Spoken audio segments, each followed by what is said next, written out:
Welcome to My Favorite Mistake. I'm your host, Mark Graban. Our guest today is Cynthia Kane. She is author of The Pause Principle, How to Keep Your Cool in Tough Situations. Cynthia helps people communicate more effectively in stressful moments, not just after them. She is the CEO of the Kane Intentional Communication Institute, and her previous books include How to Communicate Like a Buddhist and other books about Buddhism. So, Cynthia, thank you for being here. How are you? I'm great. Thanks for having me.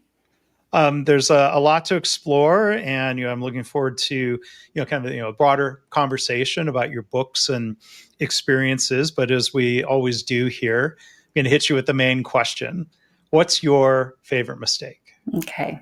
So, my favorite mistake over the years has been listening to other people's opinions and thoughts more than my own. So many times throughout my life, when I was younger, growing into adulthood, into my career, everyone else's opinions were way more important than mine. And I had a professor in college who was teaching classes while he was very ill. And we would go to his house, and it was a poetry class. And all I wanted to do was write. That was all I wanted to do when I was younger. I just wanted to write books. And I'll never forget, he told me after I got one paper back that had red all over it, and I went over to him and I asked him, what can I do? How can I make this better? And he just flat out said, you're a nice girl, but you're not a good writer, and you won't be one.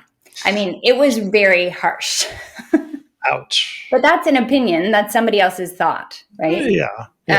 And I think for a long time that thought, that opinion led a lot of my decisions. I stopped taking all literature classes. I started going into social sciences and things of that sort. But all of those thoughts that I listened to, or opinions from others that I had listened to, while they led me into, I think, down different paths than the ones I would choose on my own at that moment, they ended up bringing me to where I am now, right? Yeah. So all of those others, the other people's voices, made it so that I could really learn to listen to my own eventually, right? Yeah. So, and thank you for sharing that and reflecting on that. And I'm curious, when did you recognize that to be a bit of it sounds like a bit of a pattern? What prompted you to start listening more to your own thoughts? Yeah. So I really found that in a really roundabout way, in the sense that I lost my first love very unexpectedly. And when that happened, I was really forced into trying to figure out how to enjoy being here. And everyone tried to help and make life better for me at that time, and nothing worked. Everybody's opinions were there. Everybody's thoughts were there.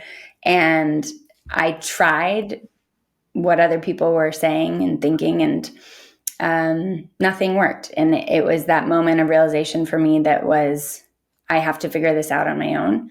This is something that I can't really rely on other people's opinions and thoughts for. And it's something I have to figure out for myself. And so that's really when I started, going to courses and retreats and reading books, and really just trying to learn how to listen to myself. And that's when I, was introduced to Buddhism and meditation and mindfulness. And that's really when I started to listen to myself, and not only listen, but trust what I heard and would act on it. And so one of the actions, acting on it, I guess, then was the first, the first book, What was the first book? And I'd be curious to hear, what gave you the drive then to dive back into writing.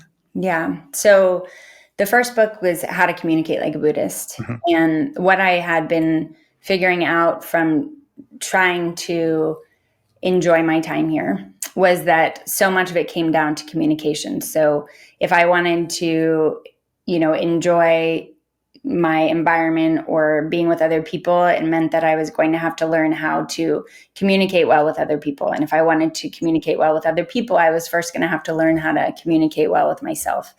And so I had taken a meditation and writing seminar at the Shambhala Institute when I lived in New York. And that's where I learned meditation. And that's where I learned the elements of right speech in Buddhism, which is to tell the truth, don't gossip, use helpful language, and don't exaggerate. And when I learned all this and I learned how to meditate, I noticed that the way that I was relating to myself was changing, how I was talking to myself was changing, and my relationship started changing as well. I used to be very passive aggressive, very judgmental, had a lot of anxiety, had a very challenging time in silence, and being able to express myself. And all of that started changing through using a different way of communicating, kind of this lifestyle experiment. So I started writing about it, and that's what How to Communicate Like a Buddhist became. And I'd always loved writing, even though, my freshman year poetry teacher had expressed his opinions and his thoughts. And it was something that I actually got back into after I took a semester off of writing and literature, because I took one course over the summer to make up for credits from that class. And I fell back in love with it. And so I just continued to write and write and write and write. And so that's how I got back into it, really. Yeah. I mean, I imagine someone's assessment of your attempts to write poetry or your writing, your poetry. I mean, that's a different style of writing than nonfiction books. Yeah. I mean, do you still write poetry, or did you shift writing into a different form of writing? That's a good question. So I went from poetry to, then I tried creative nonfiction. That was what I really started writing. That sounds like an oxymoron. Sorry, what do you mean by creative nonfiction? Sorry. Creative nonfiction is pretty much any memoir you read is creative nonfiction. I think my books are creative nonfiction in that you're using story, but you're using elements of fiction to write nonfiction. So you use dialogue in nonfiction, or you use, an arc in a nonfiction book, those types of things. Okay. And do you feel like then, even with that first book, did you have an editor working with you, or did you feel like, you're hitting your stride and starting to believe, that, I'm a writer, even being a good writer? Mm-hmm. So it took me a long time to first believe that I had a publisher and a book deal, for sure.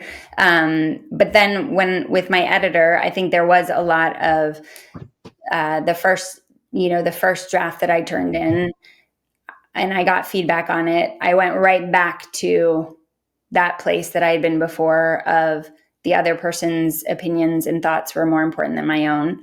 And then I really had to work through that and think less of it being necessarily a put down and a criticism, and more, how can I use this to improve my voice, or how can I use this to improve, what maybe isn't working that could be better. So I started taking another person's thoughts and opinions and thinking about them, and then choosing how I implemented them, as opposed to it being like the holy grail. And I'd love to hear your thoughts a little bit on, and I've had other guests on the show who have talked about mistakes from, a Buddhist perspective, I mean, how would you summarize or at least generalize the view on mistakes, or this phrase like mistakes are part of the path? They are, yeah. I mean, I think that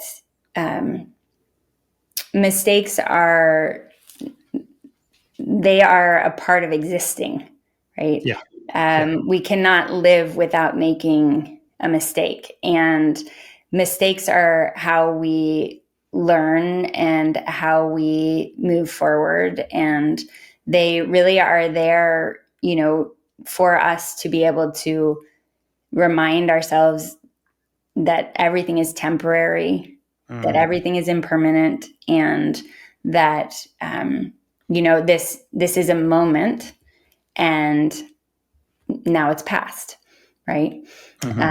So it really is a part of the rhythm of our day to day. Every mistake leads us to something better, I think. And it seems like you're kind of prompting me to reflect as a writer, and the editing and refinement of the writing is such an important step. Do you think of the writing process? Does that Buddhist mindset help you then? If you think of like, oh, I made a quote unquote writing mistake. I used here's a sentence that wasn't clear, or here's a sentence that was like a really awful run-on sentence.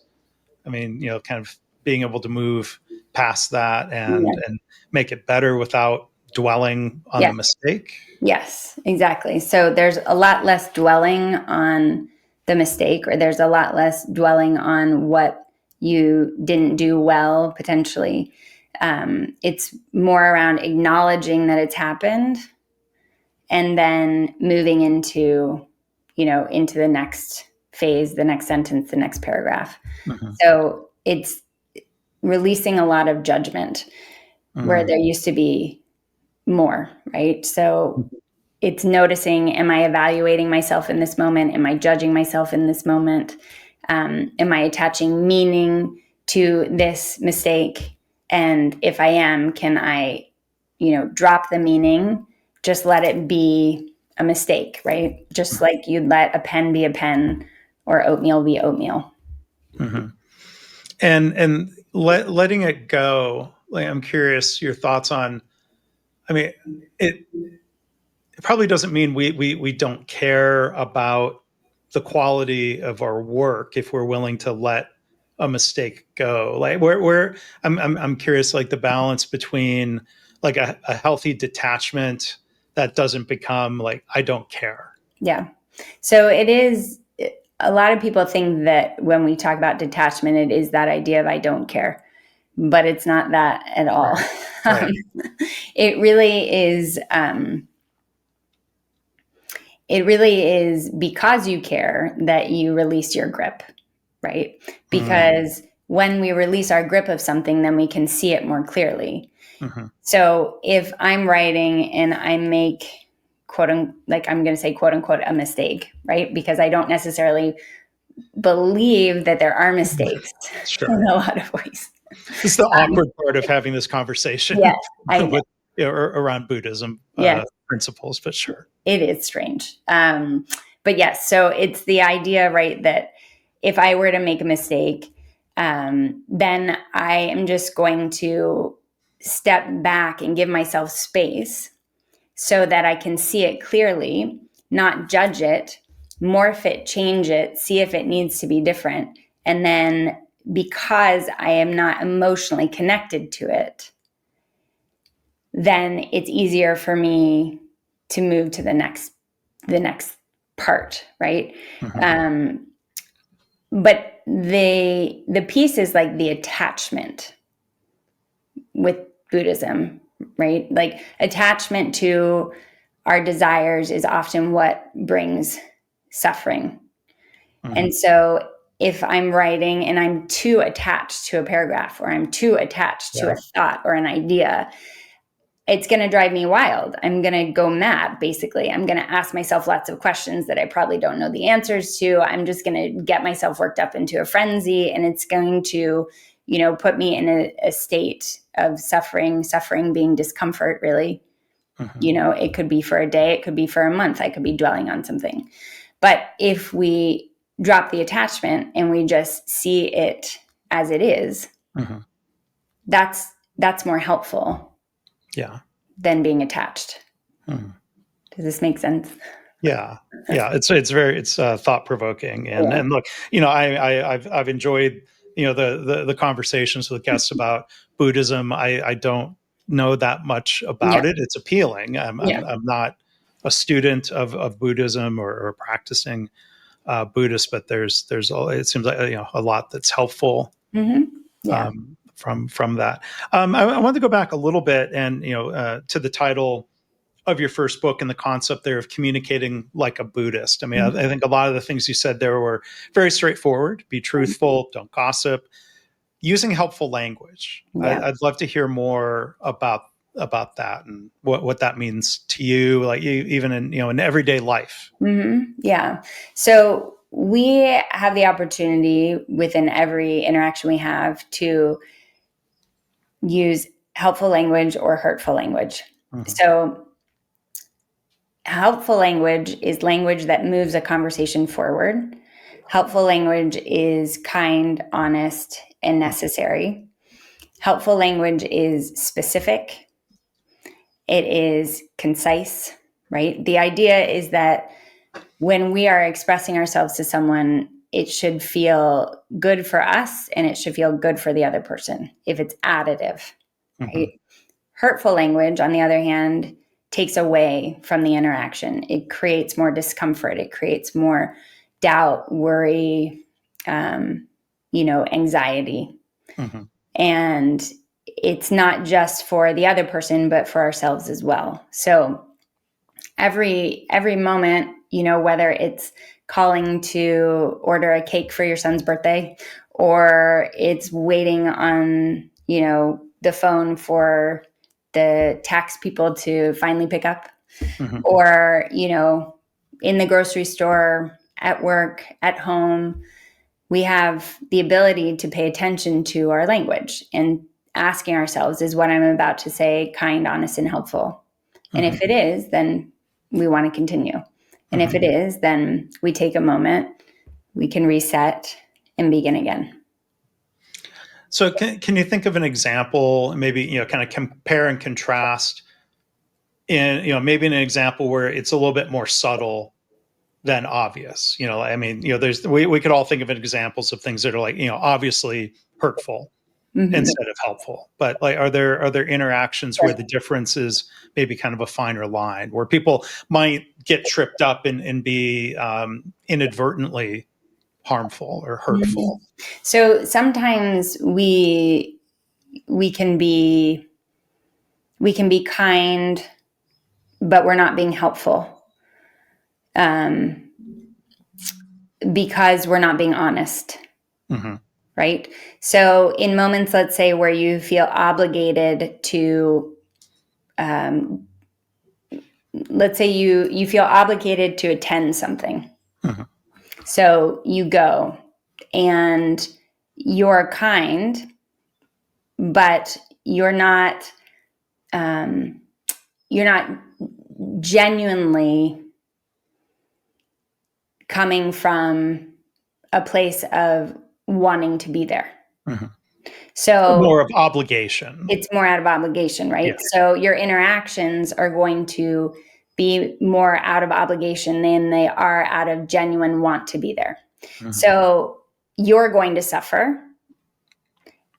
and feel uncomfortable.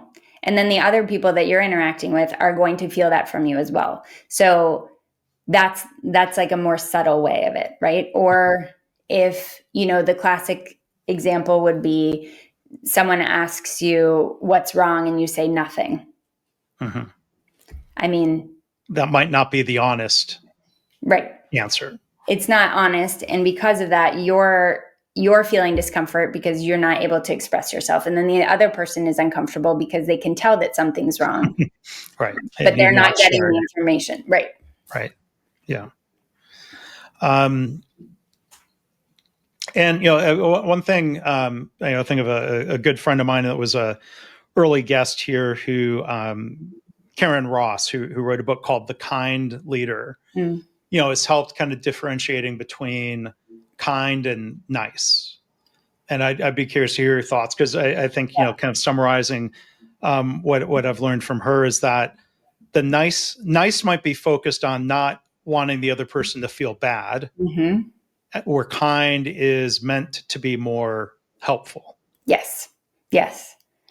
I'd love to hear your thoughts on that distinction. Is it and is it better in most cases to be trying to be kind instead of being nice? I think nice is, it kind of falls into a bit of what we were just talking about. Being nice is, it's not necessarily genuine, right? We can be nice to people without liking people. We can be nice to people without really being helpful. We can be nice to people and still judge people.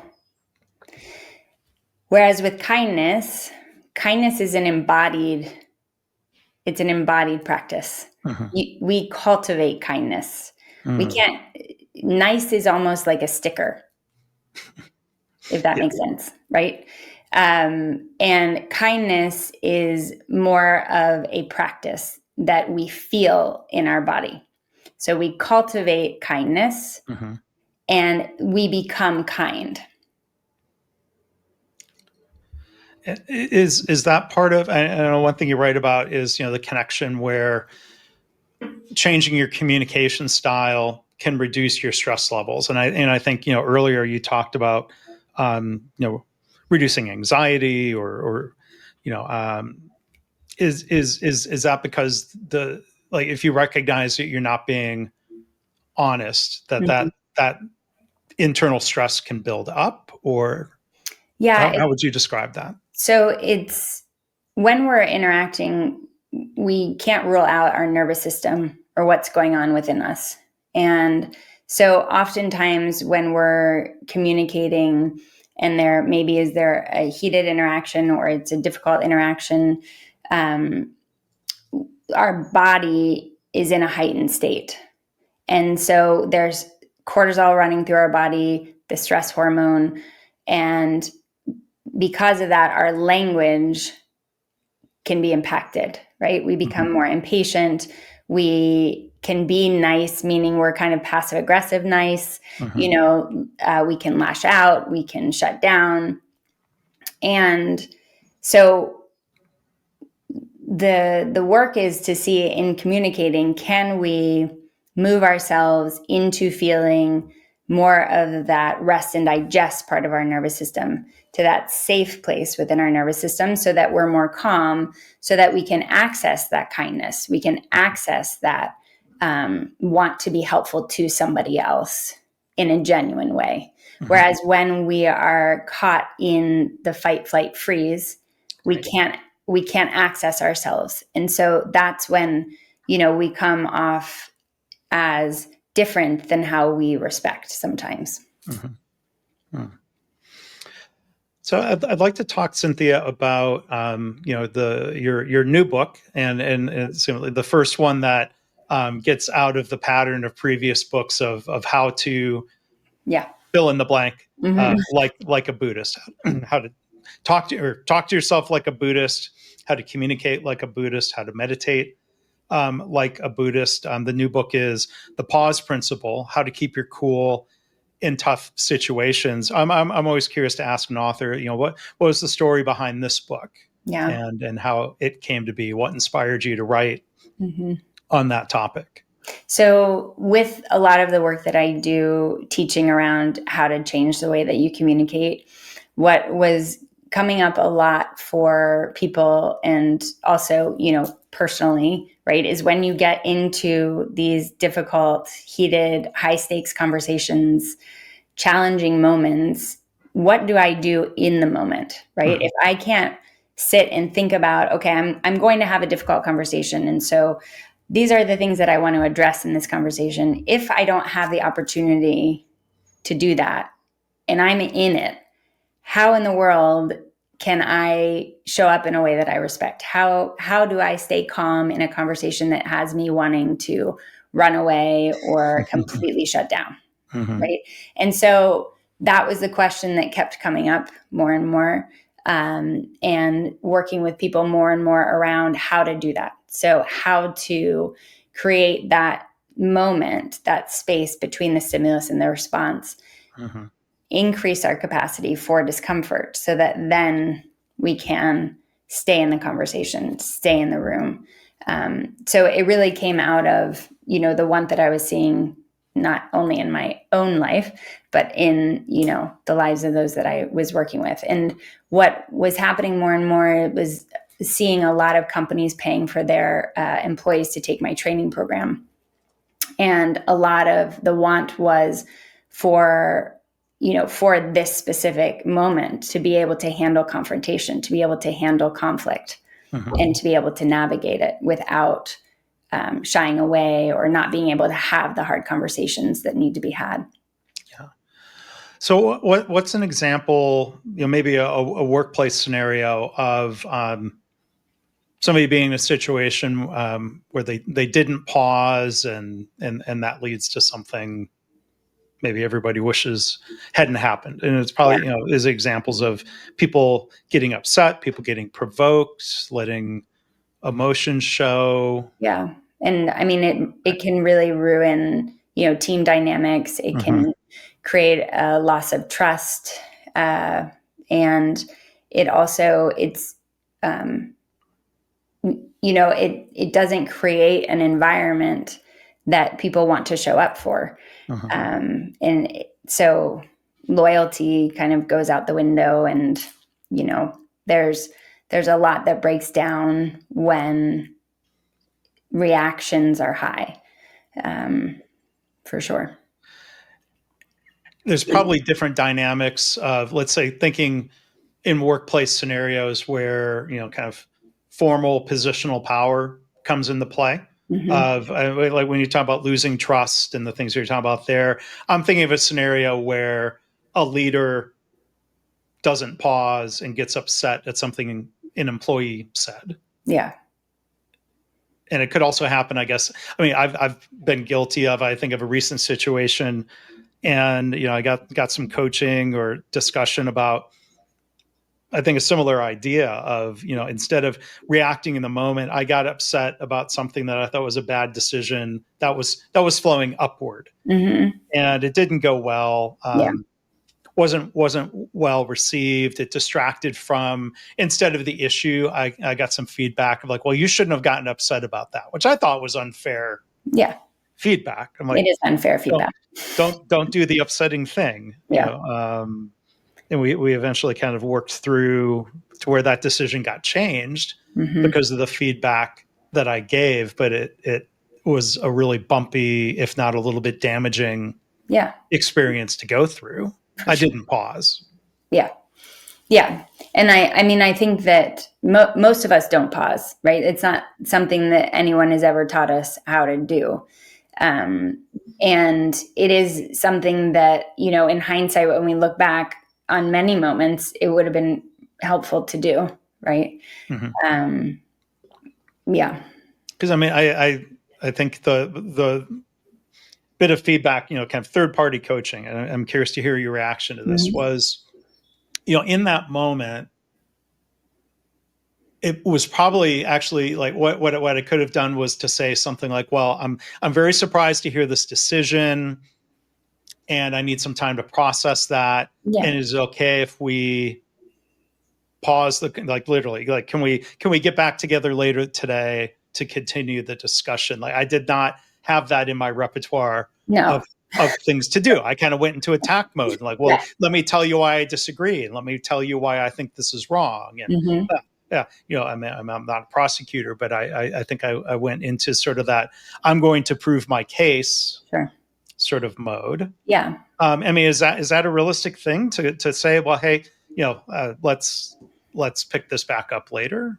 It is a realistic thing to say, though there you have to be able to get to the place to be able to say it, right? Mm-hmm. It's not something that you would just be able to say without acknowledging and having an awareness that there is discomfort in your body in that moment when, the other person is telling you what their thoughts are or what their decision is. There's something going on in your body right away that tells you, okay, this is uncomfortable for me. Mm-hmm. Whether it's like, your heart starts beating faster, you start feeling like you want to vomit, your jaw gets clenched and tight, your hands maybe turn into fists without even knowing it, right? There's something sensationally that happens within all of us in this uncomfortable moment. Mm-hmm. So first, you have to actually know, this is uncomfortable for me. I don't like what this person is saying. Then when you know, okay, I don't like this, I can feel this discomfort, that's your cue to bring in a practice to help yourself feel safe. Because like you said, right, in that moment, you're feeling attacked. So you just want to pounce back. That's human nature. That's how we're wired. I shouldn't beat myself up for reacting that way. It's a very natural human reaction. 100%. It is human reaction. Like we are wired to react. Right? We are also wired to connect. But to be able to connect, we have to interrupt the pattern. So really in that moment, you feel the discomfort. That discomfort is your cue to know, okay, I'm going to react in the way that I usually do. But instead, I'm going to break this pattern. I'm going to pull in a practice. Maybe I'm going to start, tapping my fingers. So I'm going to put my pointer to my thumb, my middle to my thumb, my ring to my thumb, my pinky to my thumb. And I'm just going to say, I can be calm right now. I'm feeling, really upset right now. Like you're breaking up the feeling of being attacked, basically. And if you're on a Zoom or Teams call, like I was in this one situation, nobody sees that you're doing that. No, nobody sees it. So you're just working through the challenge that's happening within you. And you're telling yourself in the moment, everything's fine, right? Like calm begins with me. I can handle this conversation. I can calm myself down right now. And you're tapping and you're listening and you're tapping, right? That type of thing. Like there's many practices you could do. But the idea is that you want to pull in a practice to help calm the nervous system, to calm the body so that it feels safe, so that then you can look at him and then you can say, I really need a bit more time to digest what you're saying. Let's pause this and come back tomorrow.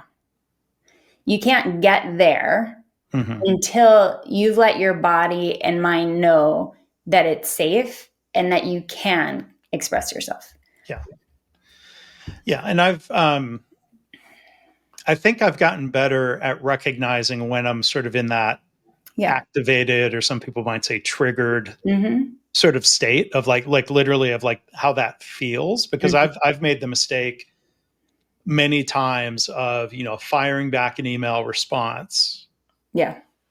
While in that state. And one thing I've recognized is, okay, that doesn't work out well. Right. So maybe write the email that I want to write in a Word document and then delete it and go and get into a better place where I can be more helpful. Exactly. Yeah. Where your language can be more helpful. So, and I often tell people, you're still going to have the same reaction. Your initial reaction will be the same. You're just going to change your relationship to that reaction. But, let's say through email, you get something, you don't like it. You can have that initial reaction on a Word document or, on a piece of paper with pen right next to you and just get it out. Then the emotion isn't there. You're not attached to it anymore. Yeah. So then you can look at it clearly and you can respond from an empty place. When you say an empty place, like that's an interesting phrase. Can you say a little more about that? So you're not, there's no more charge within you, right? And there's no more judgment. There's no more evaluation. All that's left is clarity. once we remove the emotion, we can see clearly. So we can see from an empty place, meaning there's nothing that's clouding our judgment. We're just seeing what is real. Okay. Or that needs to be responded to, right? Yeah. I'm sorry. I'm thinking back to that interaction. I might have told this story in another episode. My one attempt, though, in that moment to take a pause was like to take a breath. Oh yeah. The problem was, though, because it was it was a one-on-one, virtual meeting interaction. Do you know how that breath ended up sounding? I can imagine. Because I looked off into the distance, and my attempt at a breath sounded more like "Forgive me for the." Yeah. Is that kind of what you were expecting? Yeah. Good. Yeah. So the thing with breathing in those moments is often we forget to breathe. And so when something like that happens and we say, okay, just take a breath, it's going to potentially sound like that because we're actually holding our breath a lot of the time. And then I let it out. Yeah. And then you let it out. So it comes out kind of like as a sigh and like a kind of thing. Yeah. It sounded upset. Yes. So one thing you can do is to do more like a breath pattern instead of just a breath. So meaning you would inhale for 5, hold for 5, and then exhale for 5. Let it out slowly. Yeah. Yeah. So it's more intentional with the breathing as opposed to it being, like I'm going to take a breath, but I'm not really going to pay attention to the breath that I'm taking. Yeah. Oh, so it comes back to the for you in that though. Well, thank you. Yeah. And I mean, it comes back to things that can be difficult of being mindful, being present, being intentional. Yeah. I mean, it's an active practice, right? Yeah. Which makes it challenging because we like to do the easy thing, which is the unconscious. Yeah. What would be your strategy or recommendation if you suggest the type of pause that says, let's come back to this later, and the person you're acting with kind of refuses the pause or says, well, I don't have time, we have to address it now. Right. Like if they're not willing or able to give you time to calm down, to empty, I guess, I think, as you said, what would what's the best we can do in a situation like that? So what I would say is okay, so then what I just need about 5 minutes where I'm just going to close my eyes and I'm just going to think. And then I'll be able to get back to you. So you use the time in the room, but you're creating the boundary and the space you need to be able to get to clarity. So most of the time we can get to clarity pretty easily if we close our eyes.